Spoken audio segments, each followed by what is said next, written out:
Hey folks, as always, we're going to start by priming this piece in black. Now, for those of you who don't recognize what this piece is or who this piece is, this is Ranni the Witch from Elden Ring, a Dark Souls-like game because it's made by the same people who made Dark Souls. So anyway, we're going to look at how we paint this.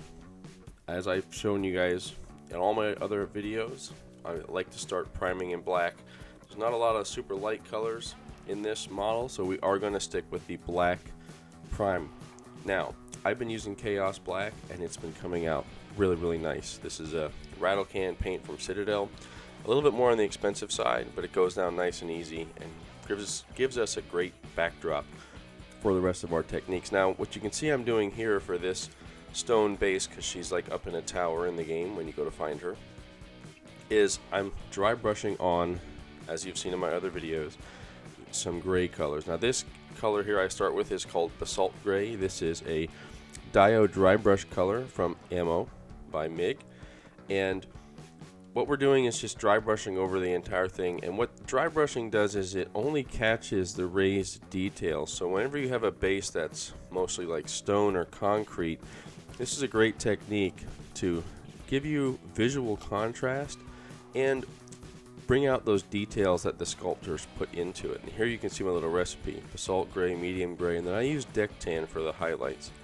So what you're going to see me do is next is shade. So after I put on those three different shades to create some highlights and more visual contrast, I'm going to use this Drakenhof Nightshade to shade in the shadowed areas, or also like along the seams and creases, just to kind of add more of a visual contrast. Remember, this is a model that's at 1/9 scale in this case, and in order to create contrast, we need to create colored contrast to make it look larger than life, right? If you just paint it flat, paint it one color, it's going to look like a toy that you got out of a box. So adding contrast is a way to make it feel larger than life and even make it feel realistic. So what you see me doing here is actually priming a little bit in some paint by painting some white. So I painted the candles a white color, and then what I'm doing is going over these pages of these books for the base in white as well. And I added a little bit of a zenithal too. If you see, like, the sides and the bottoms of the books are a little bit darker. And here you can see I'm doing the same thing on her body parts. So I should mention that this model is brought to us by Nom Nom Studios. This is actually the first that I've made by them, and I will say it fit together very well. And the only thing that was a little confusing is they don't sell their models, at least not at a scale. Like, they don't advertise them at a scale. What they do is advertise them as like a miniature or a full figure, and full figure is about 1/9 scale. So it can be a little confusing. So, but Ranni here is about 1/9 scale. Okay. So anyway, going back to what I'm working on here is we have this candelabra, or however you say that word, the thing that holds the candles. And what you saw me do was I first painted it in this bronzish color, which I think is burnt iron from Ammo Atom paint set, which is beautiful, by the way. I love Ammo's metallic paints. They are by far the best to spray or paint. They're just amazing. For an acrylic, hands down the best acrylic metallic on the market. So after that, I put some of that brown Citadel color down to act as a shade. And then we're using this Cream of Ice, which is, again, it's a German tank color. It's just cream white, and it's a perfect color for candles. I mean, tell me that doesn't look like a candle you saw in like your parents' or your grandparents' house, right? At least for me, anyway. I know my wife even puts those candles out, and it looks right like that, which is where I was drawing inspiration. So I did do a little bit of highlighting, as you can see on the wax, like coming down the sides. I put a little bit of a light highlight on there before painting those wicks. So next up, we're going to do a little bit of variation with these books. So I had a few colors, you know, between greens and grays and reds and like a red brown there, just trying to add a little bit of colorful variation to these books. I actually did reference the video game photos, and you can see that there were different colored books, although theirs were a little bit more intricate with lots of gold lacing and stuff, but we're not going to get into that because that's not the main focus of our model today. But I just wanted to show you the steps I went through to kind of randomly select different books for different colors, no rhyme or reason. But you can see that I used this skeleton horde over top of the white that we had primed earlier. So that white was really important because it actually is meant to then catch this skeleton horde, and it works in making it look like aged old books, aged old pages. I used this Null oil then to create some more shadows, again, because remember, shade by Citadel is meant to create shadows, and it really is great at that. Now, I don't use Citadel's base colors. I heard lots of bad things, and either way, I like their shades though for this. But anyway, the last step to really making these books look aged, if you've ever seen some old beat up books, they always have like this, it's like a yellowish color that's worn because like the covers are worn. So I found a yellow ochre, I think it was, and I just sponge chipped this the way I've done on all my tank models in the past.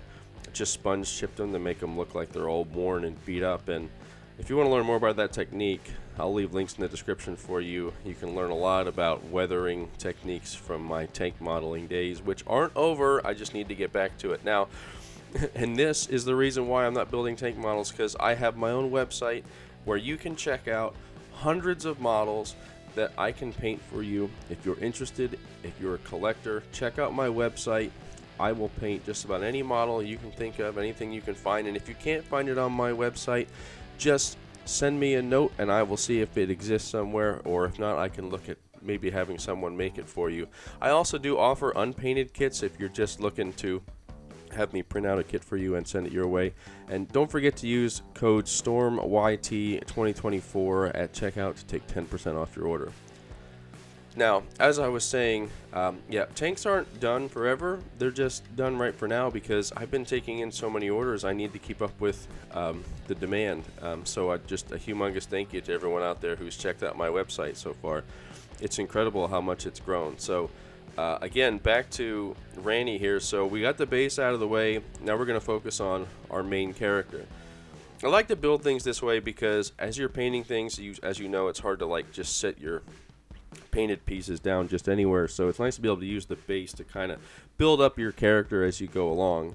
So again, in this case, we're still going to stick with the same methodology that I always have used, which is use a base coat, use different other colors to create highlights and shadows. So in this case, Elden Ring and Dark Souls, they're all very dark games. They're really washed out, very gray.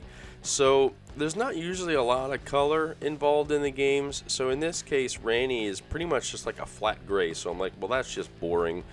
So I painted her gray, and then I painted her like brown in the shaded areas, like a flesh shade or something. I forget which one I used, but it's just a brownish shade to create some shadows. And then I actually dry brushed in highlights just because it was about the easiest way to get the highlights I wanted and create that visual contrast.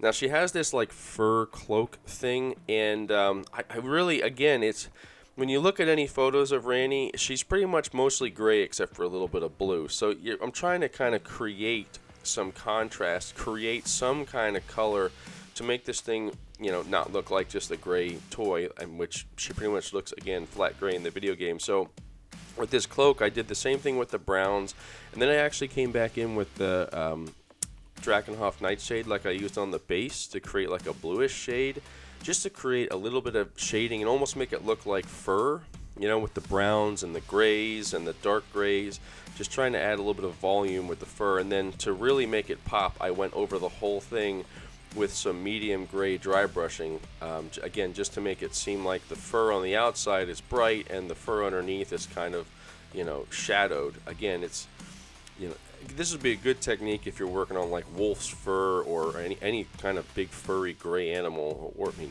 just change the color palette for a different color animal and you can do the same thing. But I think that's a really easy way to do the fur and make it look like, you know, it has a lot of volume to it.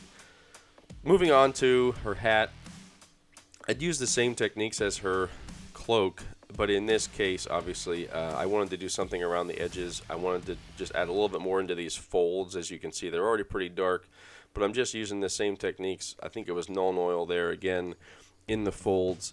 And then, again, I'm highlighting with some dry brushing, only because the folds on this model, being 1/9 scale, they're not super huge. so it's kind of hard to spray the folds with highlights without just getting overspray. Now, we do have some skin tones to do, and you guys have seen me paint Mizora in the past. Again, links in the description if you haven't seen her.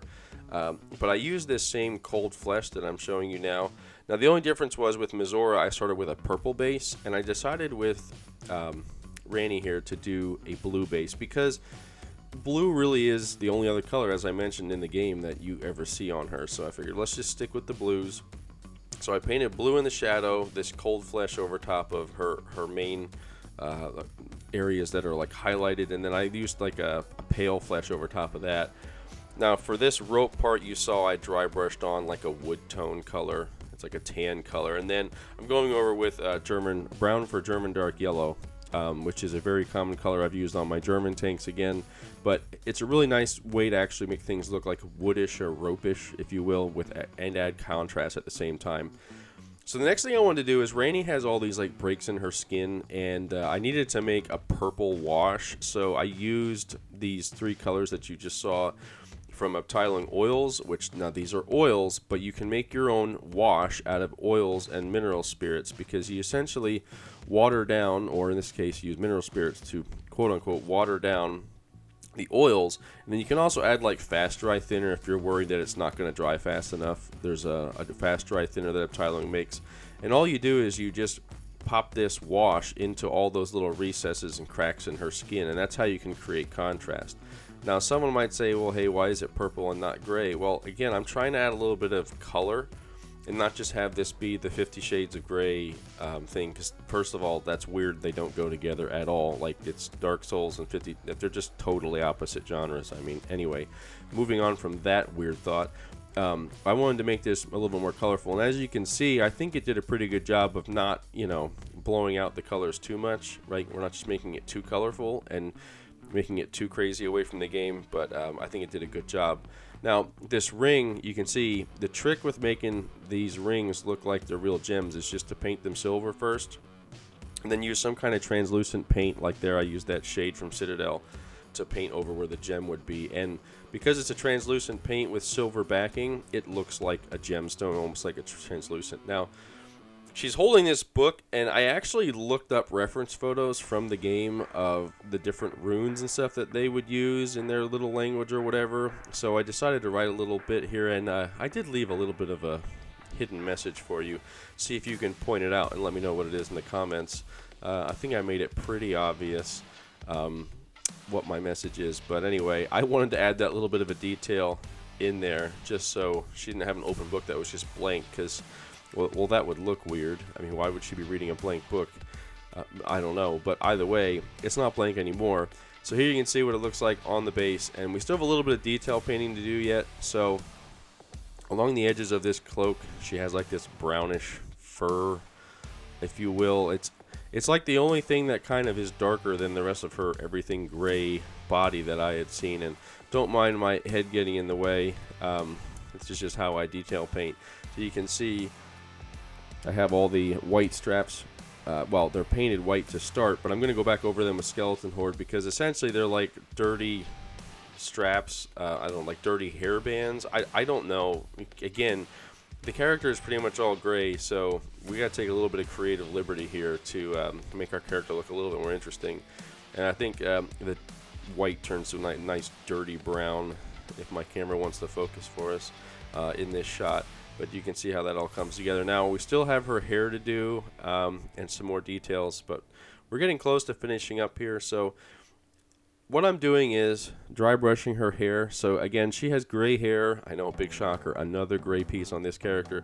So I just used different shades of gray and white to highlight her hair and left the black in the shadows because it creates contrast. Now, maybe you want to paint her hair brown, but dark gray first and then do the highlights. That's perfectly fine too. I just really like the contrast. Now, as you can see, for her eye, because her one eye is closed, I just painted it white. And then I went in and filled in her entire iris area in black. I do apologize, as it doesn't seem to want to focus there, but I did the whole iris area in black, and then I painted it in blue. The same, I think it was almost the same blue as her ring to try to make a match. and you can see I started it there, and then I kind of lightened it up a little bit, so it's a little bit of a dark blue, and then lightened it up. And the last step is to put a little bit of a black pupil in there. So again, this is 1/9 scale, so these eyes are pretty small, and I'm using a 0 brush to get in there. I don't really like using ones much smaller than that because they just don't hold any paint. So just a few more details, and again, you can see how even on her other eye I used that purple wash, and it kind of created a nice shadow.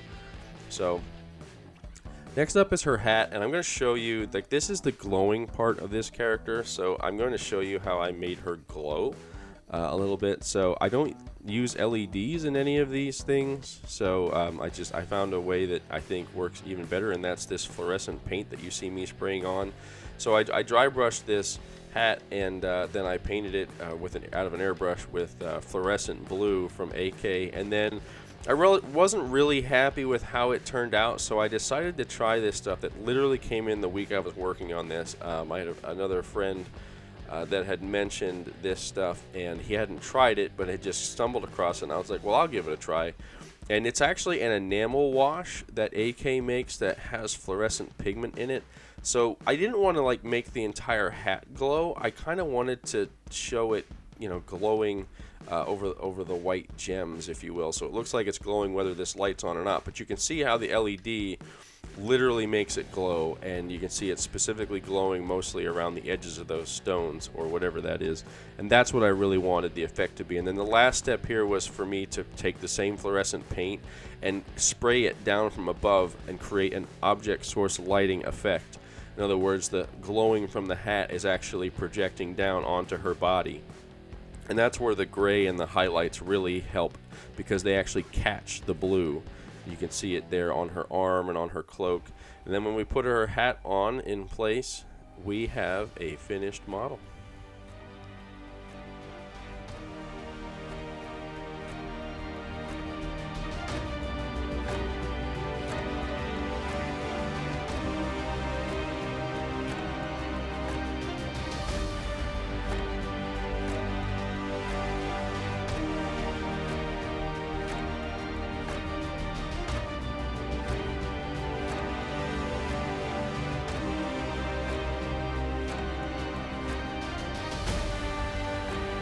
Special thank you to all you guys for checking out this video.